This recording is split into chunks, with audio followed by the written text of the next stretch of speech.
성도 여러분 안녕하세요. 11월 23일 365일 말씀과 함께 시간입니다. 오늘 읽을 말씀은 고린도전서 4장에서 6장의 말씀입니다.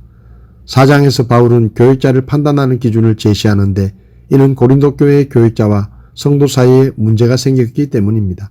그러면서 자신과 아볼로를 비롯한 모든 다른 지도자들은 모두 그리스도의 일꾼이요 하나님의 비밀을 맡은 자에 불과하다고 말합니다. 이에 대해 지나칠 때 교회는 시기와 분쟁이 생기게 됨을 가르칩니다. 이때 일을 맡기시니가 일을 맡은 자에게 요구하시는 것은 충성뿐이고 그리스도인들이 분명히 기억해야 할 사실은 저들을 판단하실 이는 오직 주님밖에 다른 이가 없음을 밝히므로 고린도 교회 당파 싸움에 대한 논의를 끝냅니다.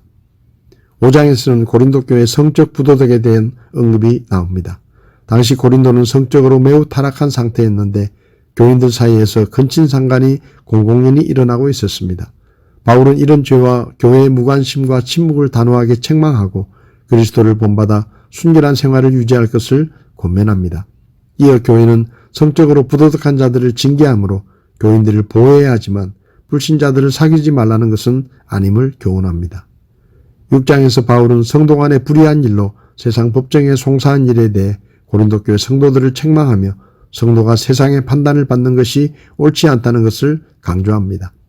또 성도가 그리스도 안에서 구원받아 거룩함을 입은 존재로서 음행을 행하는 것이 합당치 않음을 밝히며 몸으로 하나님께 영광을 돌리라고 명령합니다.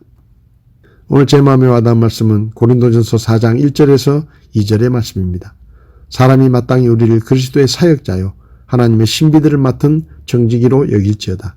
또한 청지기들에게 요구되는 것은 신실한 사람으로 드러나는 것이라.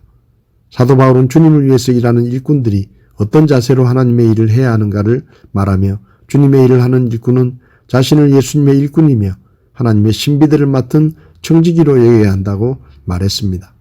여기서 사역자라는 말은 노예라는 말과 같은 단어입니다.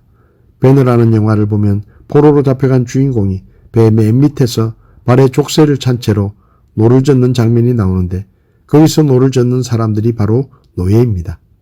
사도 바울은 주님을 위해 일하는 사역자는 그리스도의 종, 노예라고 말했습니다. 또 청지기라는 단어가 나오는데 청지기는 어떤 사람의 소유나 가정, 사업을 맡아 관리하는 사람을 말하며 자기의 이익을 위해서가 아니라 철저하게 주인의 이익을 위해서 일해야 하는 사람들입니다. 형들에게 배신당해 이집트로 끌려가 노예가 된 요셉이 이집트 왕의 호위대장 보디발의 집에서 종들과 가정의 모든 일을 관리했는데 그것이 바로 청지기입니다.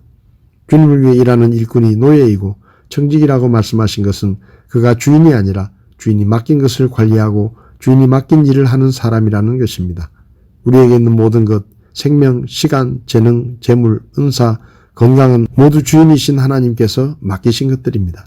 우리는 이런 것들을 사용할 때 내가 주인이라고 생각하며 내 마음대로 쓰려고 하지 말고 우리에게 그것들을 맡기신 주인이신 하나님의 뜻을 살피며 그분의 뜻대로 사용해야 합니다. 특별히 바울은 자신이 예수님의 복음을 맡은 종이고 청지기라고 했습니다. 바울은 복음을 맡은 청지기 직분을 부득불할 일이라고 했는데 이는 그가 복음을 전하는 일을 자기가 하지 않으면 안 된 일로 생각했다는 뜻입니다. 그는 복음을 전하지 않으면 자기에게 화가 있을 것이라고 말했습니다. 성도 여러분, 우리도 바울처럼 예수님의 복음을 맡은 예수님의 종이며 청지기이고 복음을 전하는 일은 우리가 하지 않으면 안 되는 일입니다. 바울은 구원받은 후에 평생을 온갖 고난과 핍박을 받으면서도 자기가 복음의 종과 청지기라는 것을 잊지 않았고 순교의 자리에 이를 때까지 복음의 종으로 살았습니다. 우리는 바울이 청지기에게 요구되는 것은 신실함과 충성이라고 말한 것을 기억해야 합니다. 주님 앞에 서서 삶을 개선할 때까지 신실한 종으로 충성된 청지기로 하나님을 섬기는 우리가 되어야 할 것입니다. 11월 23일 365일 말씀과 함께 오늘도 함께 해주셔서 감사합니다.